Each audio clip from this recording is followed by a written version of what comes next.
सवारीचा घेतला पावलांनी आम्हा वाळवंटी तुझी सावली गळा भेट घेण्या भीमेची निघाली तुझ्या नाम घोषात इंद्रायणी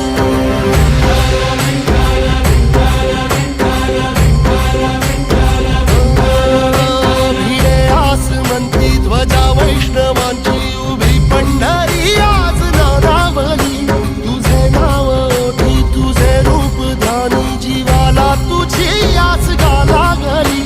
जरी बाप साऱ्या जग